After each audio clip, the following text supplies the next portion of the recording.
Hey everybody, before we get started I just want to show weapons clear, nothing in it. Mags clear, nothing in it.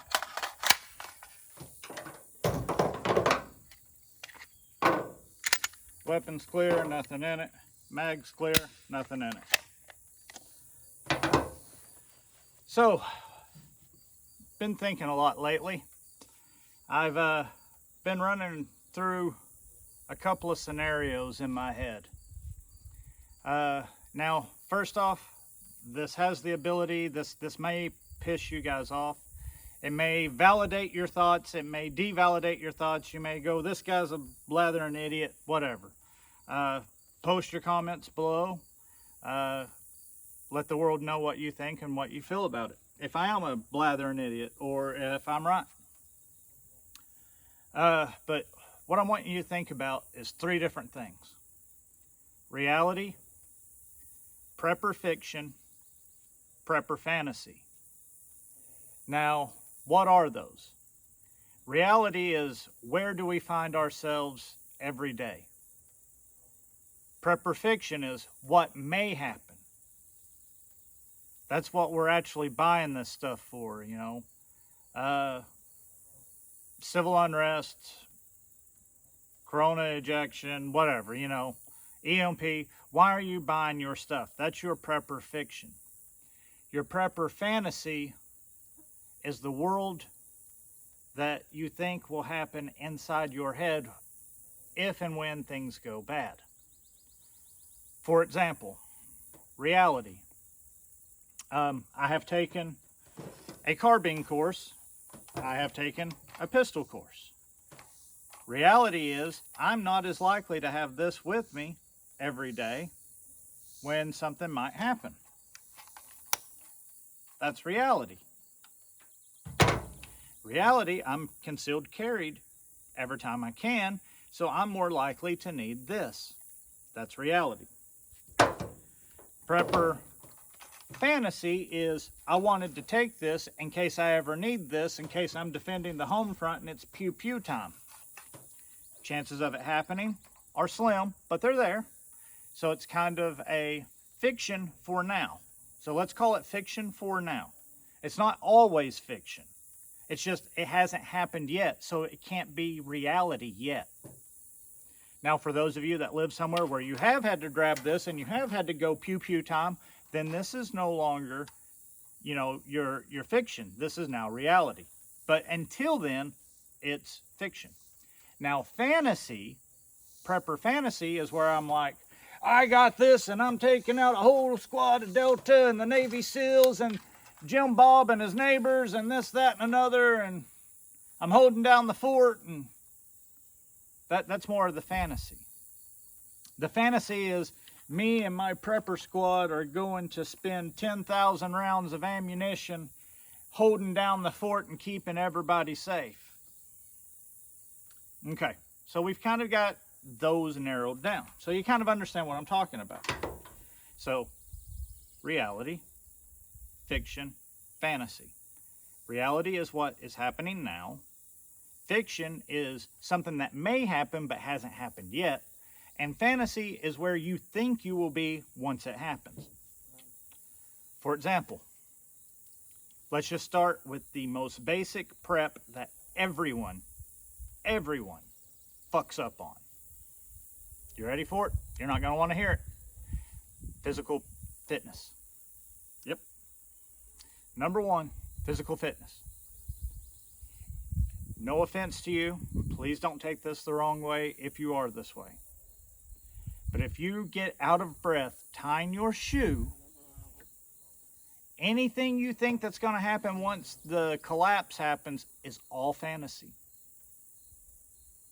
You think you're going to hold down your house, you're going to protect your family when you get out of breath, bending down to get a soda out of the refrigerator? You think you're going to be able to defend your family, hold down your fort, be the man that they need to be, that they need you to be, when you can't walk up one flight of stairs? Everything you're thinking is going to happen is all fantasy. 100%.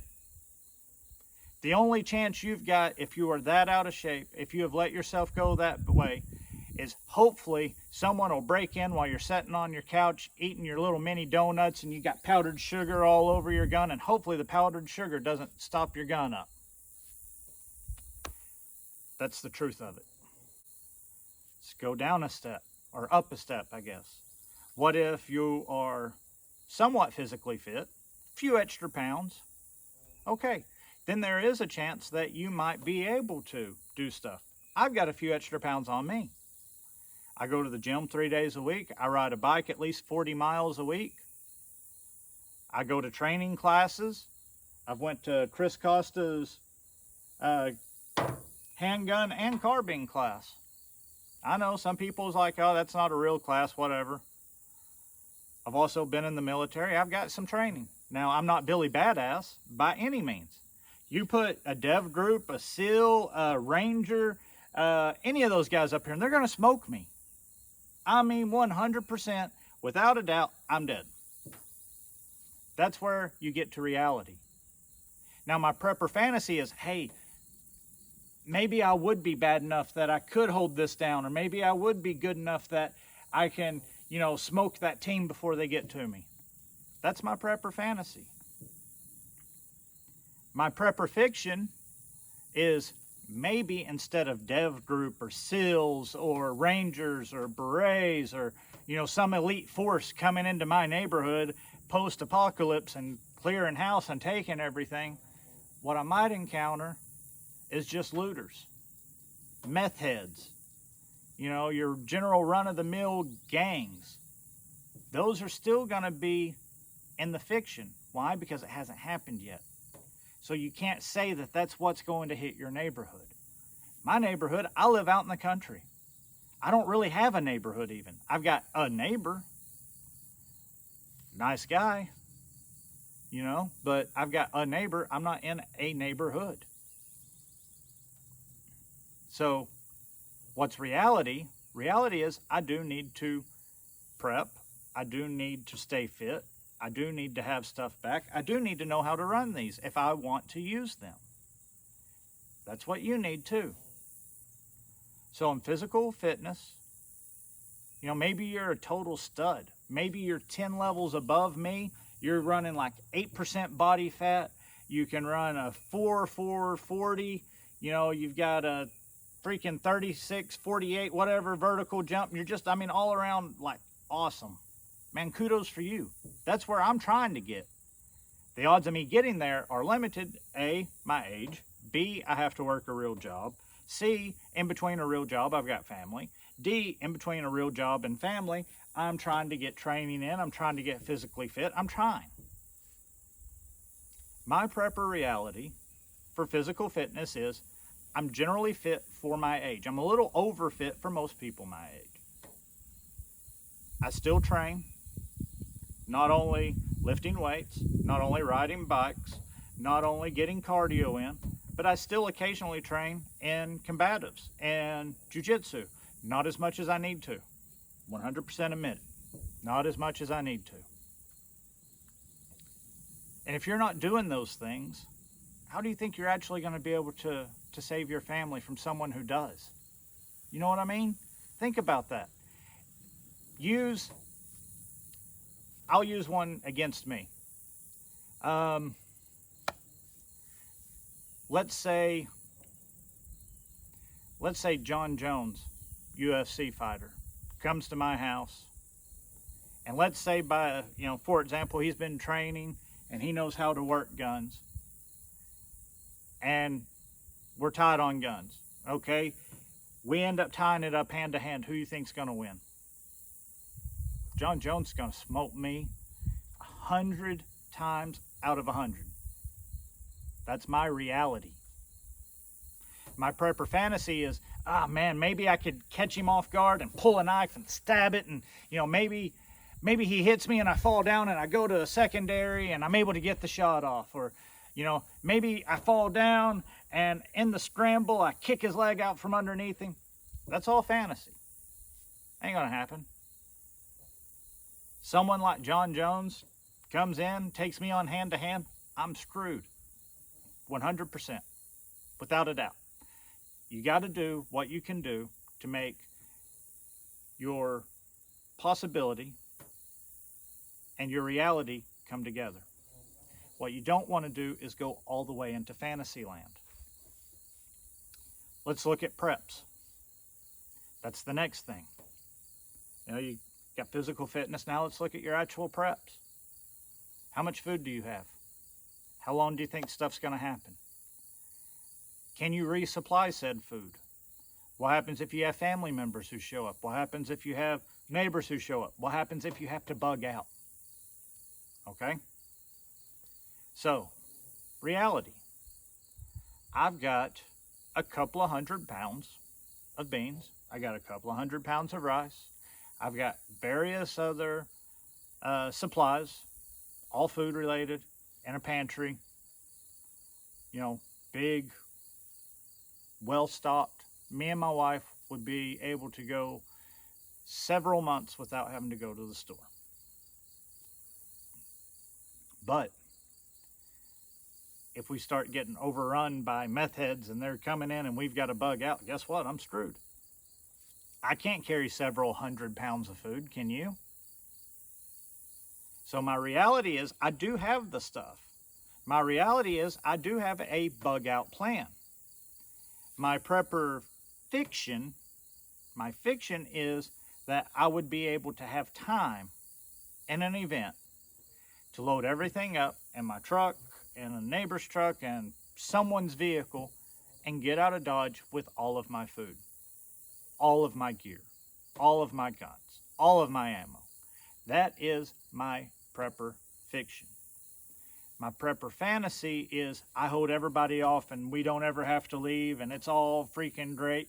My other prepper fantasy is we have to bug out in the middle of the night, so I'm throwing stuff in a bag and, you know, my bug out bag's ready to go and it's got this much food in it and it's got this. What happens when I have to bug out and that food's gone? Okay, you're going to shoot a deer, live off the land. All right, cool. You shoot a deer, you've now attracted people to your location. You have to find said deer to shoot it. You have to know how to clean said deer. If it wasn't a clean shot, 100%, and the deer runs off, you got to know how to track a deer. And you do all this, let's say, in August, in the South. Do you know how to make that meat last? Probably not. Are you going to be able to can that meat while you're living off the grid, out in the woods, bugging out? No, you're not. Are you going to have time to make jerky out of all of that? Doubtful. Are you going to be able to ensure that your jerky is 100% safe to eat a week later? 2 weeks later? No. You're going to try. You're going to do your best. Some of you might know how. Some of you might have that skill. But not everyone does. So you shoot a deer. You're able to track it. You're able to dress it. You're able to get meat off of it. Now what? It's August. It's over 100 degrees during the day with high humidity. At night, it's dropping into the 80s. How long before that meat goes bad? What happens when you're cooking that meat and now everybody else who has bugged out into the woods with you can A, see your smoke, smell your meat cooking. You've got 10,000 hungry people in the national forest with you. Guess what? They're going to smell that meat. They sure will. That's prepper fantasy. It's not going to happen. You might get away with it once. You're not going to get away with it twice. You're not going to get away with it long enough to last 2 years in the wilderness. Reality, fiction, fantasy. Think about it. Okay, let's go to next thing, firearms. If you're like me, everyone else, you love these things. They're fun to shoot. They're fun to train with. I like getting better with them. Super enjoy them. How many guns can you carry?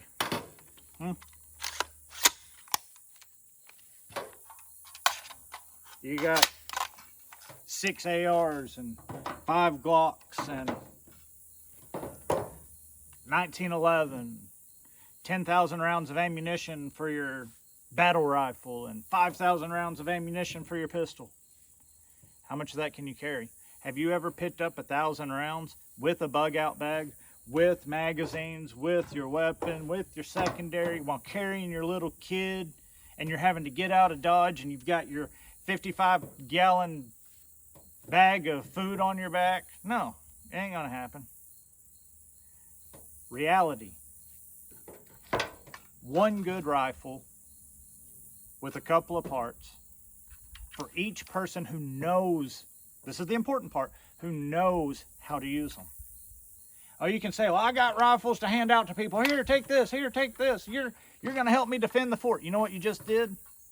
You just equipped a bunch of people who are going to have NDs or ADs in your ass. They're going to end up killing themselves or killing you. Okay? I've got a group of great guys. They know what they're doing. Then why the hell don't they have their own rifle? Well, they had to bug out and get here without their rifle and their gear. Okay, they're not that great then if they had to bug out and leave all that shit. Why didn't they pre-plan? Why didn't they have something at a bug out location? Well, they're good guys and I trust them. Cool. I'm glad. But in all reality, one good rifle with a few spare parts for each person who knows how to run said rifle. If you've got a family of 5 and you, your wife, and your oldest son all know how to run rifles, you've got 2 little kids, maybe they know how to shoot a .22. They probably don't need an AR-15, maybe a 10-22. But do they know how to handle it safely every day, all day long? Are you gonna, what are you gonna do when you've got that 5-year-old kid who's carrying a 10-22 and a brick of ammo and he gets tired, huh? He gets bored of running through the woods. It's not gonna take long. They'll go for a little while, but when you've got to cover 10, 15, 20 miles a day, bugging out whatever the distance might be, your fiction is becoming fantasy real quick. You need to back that up. Now, am I saying all you need is one rifle? No. What I'm saying is, in reality, all you need is one rifle. In your prepper fiction, I've got an AR. I've actually got a couple of ARs. I got a couple of AKs. I've got a couple of Glocks. My wife has a Glock. I got a shotgun. I got a black powder revolver. I got a black powder muzzle loader, 50 caliber, you know, for deer hunting. So, yeah, I've got more than one. But what happens, let's look at fiction. Let's look at fiction. Fiction is, I'm going to be able to take my rifle and my buddy's going to show up and I'm going to hand him a rifle and me and him are going to run security while we bug out and take care of each other's family. Okay. How much ammo? How many mags? How are you going to carry it all? You know, I see people online. I watch a lot of YouTube. I see all these prepper guys. I watch your channels. I follow some of you. Talking about having 8 AR mags in front. 8 AR mags in, you know, their backpack. They're running a 3-liter Camelback. They've got, you know, 6 Glock mags. And they've got their Glock on their hip. And they're running plates. And they're running, you know, a bag, their bug out bag. And their bug out bag has 6 MREs in it, and you know, freaking water filter, and a change of clothes, and 3 pairs of socks, and 2 pairs of underwear, and you know, then their mess kit, their cook kit, and all of this and that. Next thing you know, they're carrying freaking 200 pounds of weight. Some of the guys, I think they might actually do it. They might actually put that shit on and they might actually go hiking.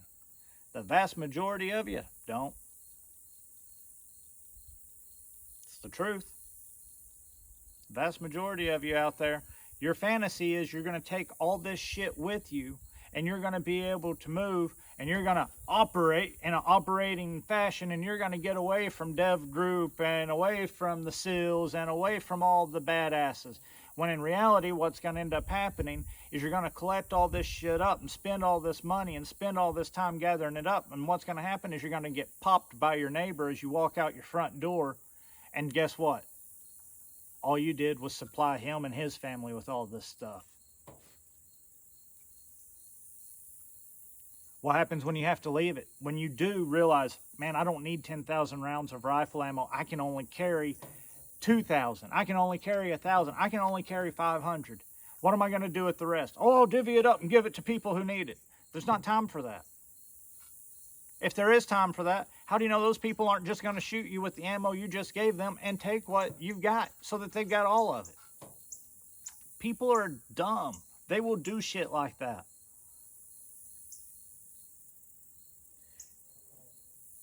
If you have more than you can carry, more than you might practice with during a dry spell, like right now there is an ammo dry spell. So you guys out there who have 10,000 rounds of ammo during this dry spell, I am a little jealous. I'm a little jealous because I would like to train more. I'm having to limit my training to conserve my ammo. That's where the reality is for having that much ammo. The fiction for having that much ammo is I need it for when things go bad, end of the world, zombies, roving gangs of cannibals coming in the neighborhood. And that's the fantasy too. The fantasy is I'm going to be able to hold all of this. I'm going to be able to use all this.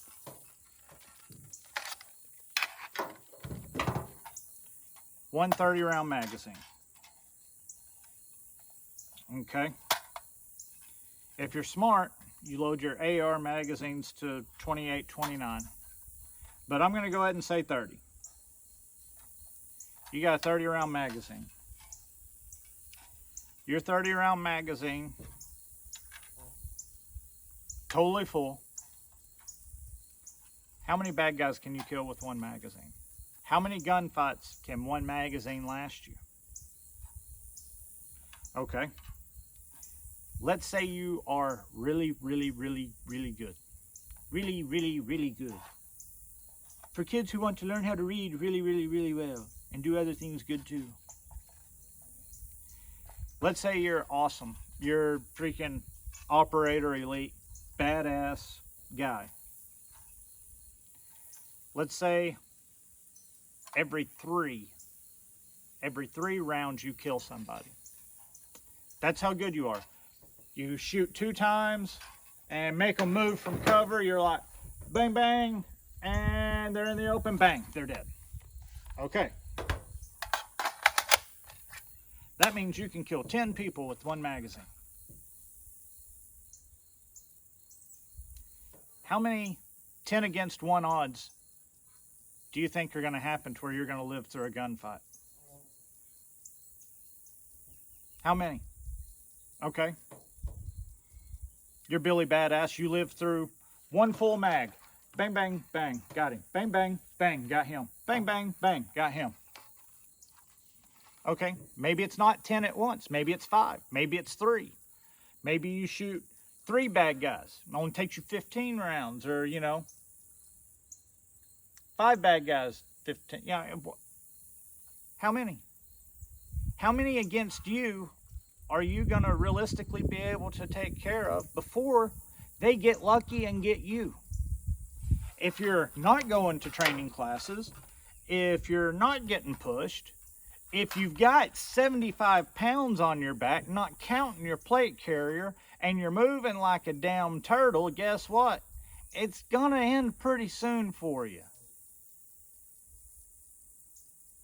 What you need to do is get out of the fantasy. Look at the fiction, but put yourself back in reality. The reality is, if you are by yourself and you are an average Joe in an average situation, Let's call it 5 guys per magazine.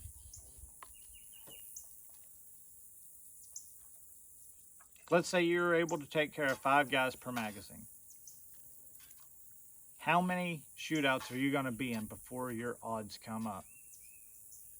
What if you're a less than average Joe? What if you're a guy who goes out and shoots 3 times a year and it takes you 10 rounds to kill one person? So you get 3 people per magazine. Okay? 3 people per mag. How many 3 people teams are you going to be able to wipe out before they get you? Get out of fantasy. Look at fiction at what might happen, because it hasn't happened yet, so it's not reality, and get your ass back into reality. The reality is, if there is a group of 3, 5, 10, whatever the case might be, and it's not significantly numbered in your favor, don't shoot. Hide. Let them go by. Set up a hasty ambush. Whatever you might have to do. But 1 guy, 2 guys against 10, how many times is that are you going to come out on top? Not very many. Okay, so let's look at this another way. You are in an end of the world situation. We'll use the Kyle Rittenhouse. Young kid, maybe not trained properly, took down 3 guys, 1 magazine. Only like 10, 15 shots were fired, I think. It's pretty good. But he was going up against people who were unarmed, except for a skateboard, a brick, or whatever was in that bag, and the 1 guy who pulled out the pistol who got shot in the arm. So,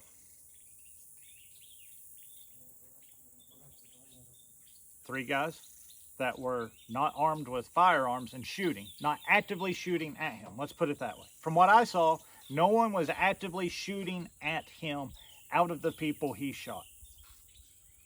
1 guy tried, but did not succeed. Okay. Let's look at that 1 guy who got shot. Did you see how that injury looked? It's the end of the world and you get that. What just happened to you? You're done. Someone might be able to, put a tourniquet on it and cut your arm off and sew the little flap over it, and then you got your little flipper. Maybe. How long are you going to live? End of the world. You don't have a hospital, and you just took a round in the arm. That's all it takes. You can take this magazine and knock out 10 bad guys. All it takes is 1 of them to hit you. We hear it, we see it, we read it, all of the prepper books, all of the movies. Everybody has us fooled to think that, oh, I got it round in the shoulder, it was a clean pass through. No. Guess what? You have any idea the number of people in an emergency room it takes to fix a gunshot? How much antibiotics, how much time, how much healing? And you think you're going to be able to be out in the woods, living amongst the bears and the bees and the trees, and you're going to live? Fantasy, fiction, reality. The reality is that if you do not have a trauma team, if you do not have a sterile environment for operating, if you get injured in a significant, serious way, you're going to die. There ain't no coming back. There's no respawn. You're done. So while you're going, I'm Billy Badass, pew, pew, pew, pew, pew, pew, pew, pew, pew, guess what? They're pewing back at you. And all it takes is 1 pew, and you're done. It doesn't even have to be a bad, life-threatening shot. You're going to die from the infection. What if the guys put shit on their bullets?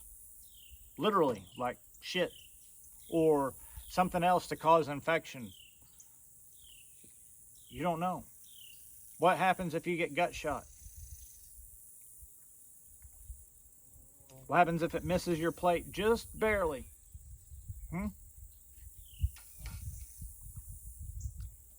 We need to think about where we are in reality. So in reality, you've got that 10,000 rounds and you're like, well, it's me and 10 buddies. Okay, you and 10 buddies, you each have 1,000 rounds each. Let's say those 1,000 rounds are fully loaded and magazines ready to go. And let's say you're Billy Badass and it takes you, at 10 rounds per bad guy, talking 100 guys each to go through that 1,000 rounds. You think you're good enough to knock out 100 guys? You think that your buddy's good enough to knock out 100 guys? And then that other guy that just happened to show up who's like, oh, I'm X Delta. All of you are going to be bad enough to take out 100 guys each? No. Get out of the fantasy. Look at the fiction, but focus on reality. The reality is, if you've got 10,000 rounds of ammo, you are good for training right now. What kind of training are you doing? Are you just going out and shooting? Bang, bang, bang, bang, bang, bang, bang. This is fun. Bang, bang, bang, bang, bang. Are you actually training, shoot, move, communicate? Are you running drills? Are you attacking multiple targets? Are you practicing speed reloads, tack reloads, prone, kneeling, standing? Are you going through all of that? Or are you just going out on the range and you're going, oh, yep, let's see what I can do now? Because if you're doing that, guess what? You're not training. I'm bad about it. I have fun range days, and then I have training range days. My fun range days, I go out, and I might set a target at 10 yards, and then one at 15, and then I might set one over here, and I'll go bang, bang, bang, bang, bang, bang, bang. And if I'm, as long as I'm on the body of the target, I'm like, yeah, all right. But then I have days where I train. And on those days, it might only be 2 magazines. I trained today with my pistol. 2 magazines. One 15-round magazine on nothing but proper trigger control group, sight group, and grip. Grip, sight group, trigger control. 15 rounds.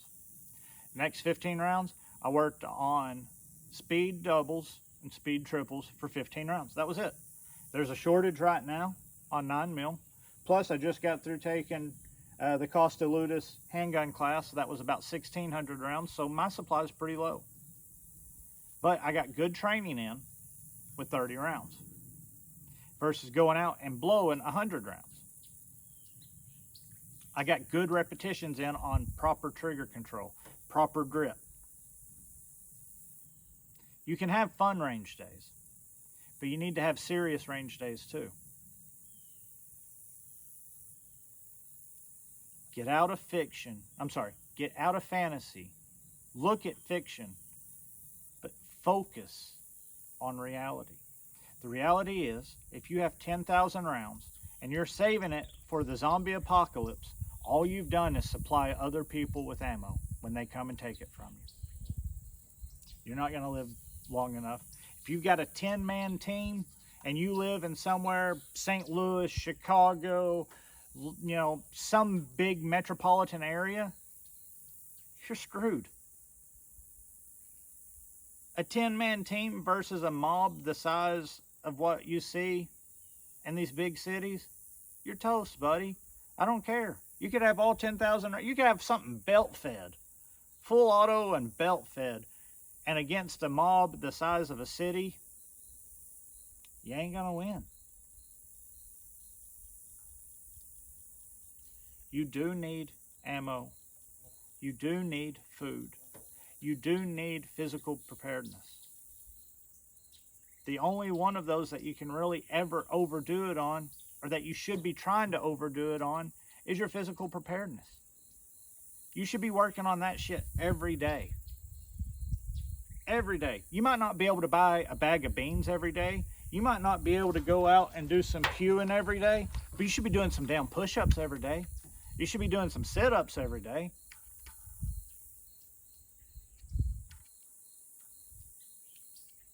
It bugs me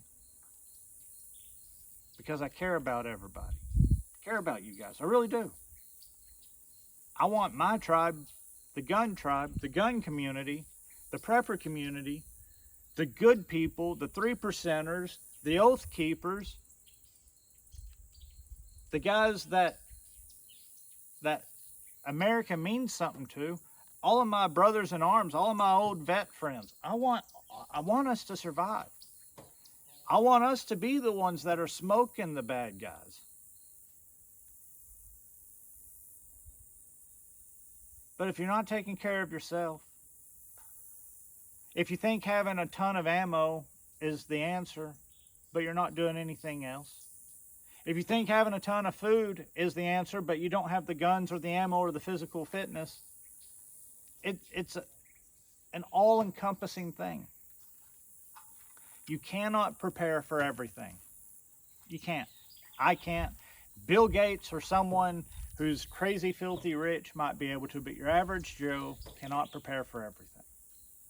It's just too much. You know, how can I afford, ammo, food, my normal living expenses, training ammo, training classes, gym fees, physical trainers, and all of that, and try to make it work with a normal life? You can't.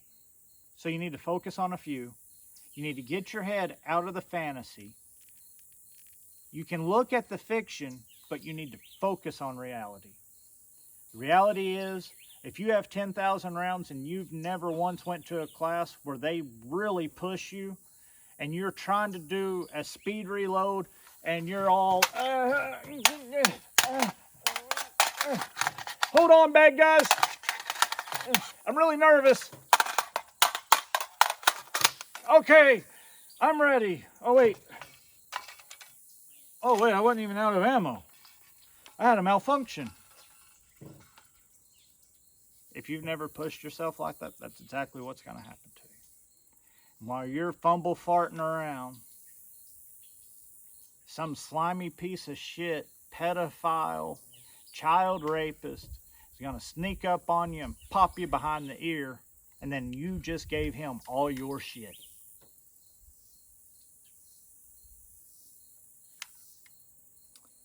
You need to be physically training. You need to be mentally training. You need to be training with your weapons. You need to be stockpiling food.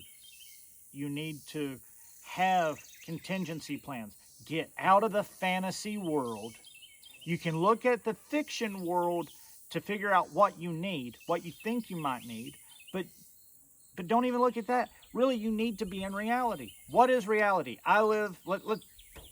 Reality. I live in the country. My nearest town is like 1,000 people. It's me and my wife. My son's grown. He's in the military. My parents live not real far away.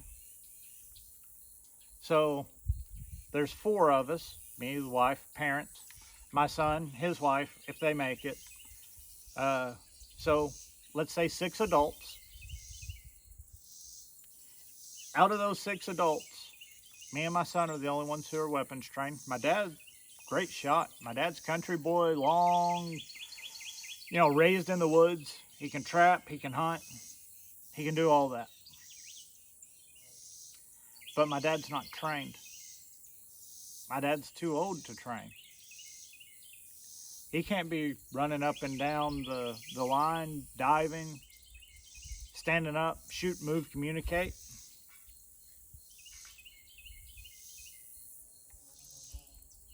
So, out of the 6 of us, adults, you got 2 that are trained. That leaves you 4. So out of that 4, my dad can shoot. Excellent shot. So you got 2 trained. My wife can shoot. She's good with a long gun, not good with a pistol.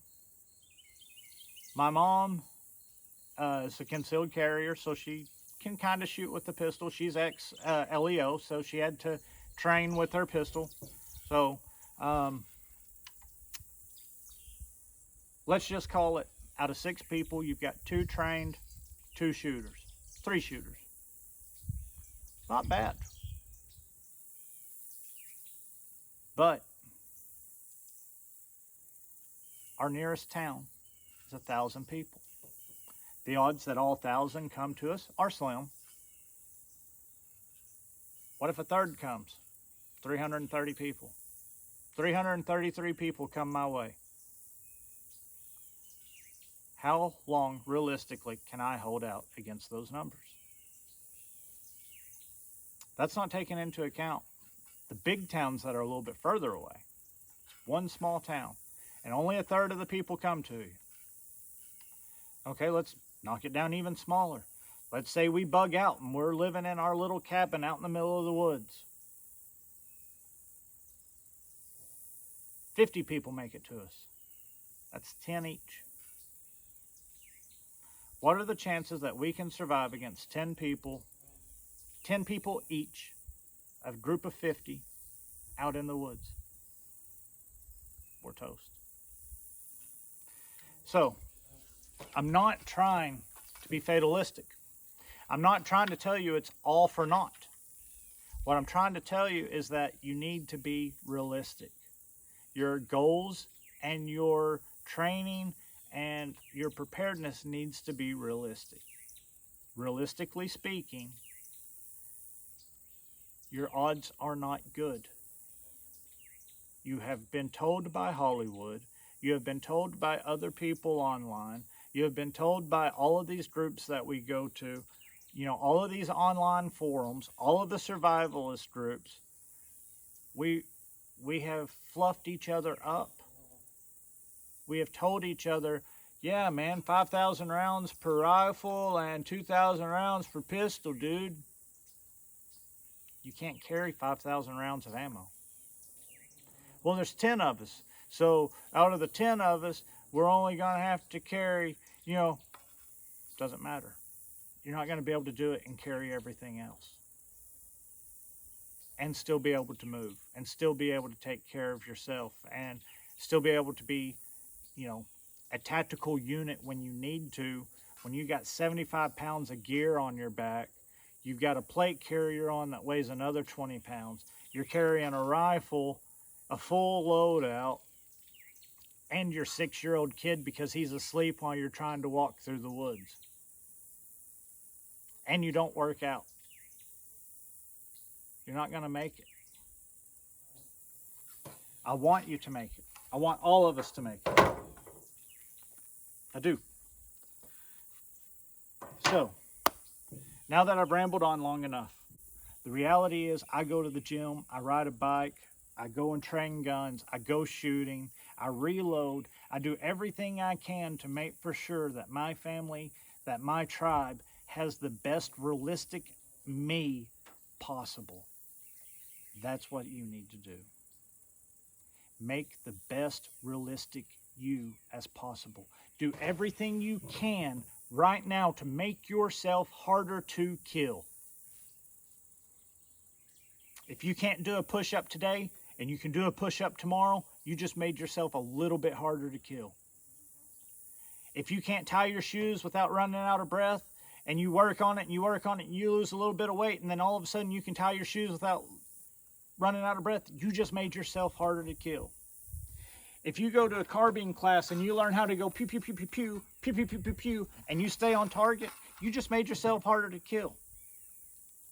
If you go to a class or you practice and you work it to where you're doing reloads and you're fast and you're quick and you know how to run your gun, you just made yourself harder to kill. If you're going to a handgun class and you're actually working from concealed carry because that's how you carry, you just made yourself harder to kill. That's reality.